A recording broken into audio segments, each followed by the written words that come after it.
everyone. I'm Jimmy Rhodes. And I'm Christina Guerrero. You know, one of the best feelings ever is having your plane land and knowing you are officially on vacation. But that feeling can go south in a hurry if that baggage carousel makes a few laps and you realize your suitcase didn't make the trip with you. Yeah, it's been happening a lot more lately, but there are things you can do to decrease the chance of losing your luggage. And that is our featured story at the top of the list.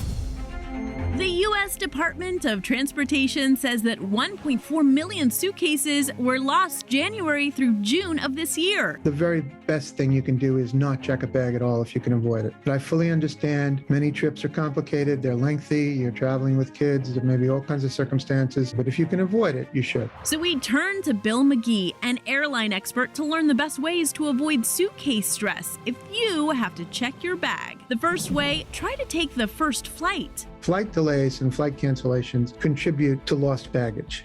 They sort of go hand in hand in many cases. The first flight of the day has the greatest chance of arriving on time, which means fewer bags wind up on the wrong planes. The chances of flights being delayed and canceled increase incrementally up until the evening hours. He also says try to arrive 3 hours early.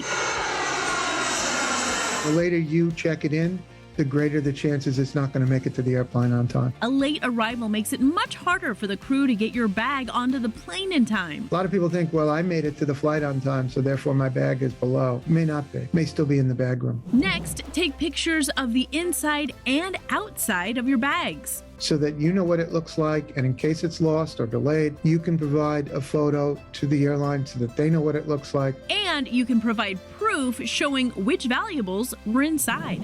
Or even better, use a tracking device to keep tabs on your bags. There are several products on the market that basically allow you to track it. Many options cost $20 to $30. You simply drop a tracking device into your suitcase and it will sync with your phone, showing you its location. Because if your bag gets lost, you can't always count on the airline to find it. If you don't know what your bag is, I hate to tell you, a lot of times the airline doesn't either. That's why they call it lost baggage. These tracking devices can actually allow you to tell the airline where your bag is. Next, if your luggage is lost, be sure to file a claim right away. There are some folks who say, well, I'm going to go to my hotel, or I'm going to go to where my destination is, or I'm late for a meeting, and then later I'll file a complaint with the airlines. You can't do that. In most cases, a bag is officially declared lost 5 to 14 days after the flight, so be prepared to wait it out. But the airline must compensate you for your bag and what was inside. Also, it's critical that you take a few minutes and file a complaint with the U.S. Department of Transportation. If we see statistically that one airline has a larger problem than another, it could lead to action down the road. Finally, pack important items in a carry-on so you have them with you no matter what. I was shocked at some of the things that people put in checked baggage, including prescription medicines, passports,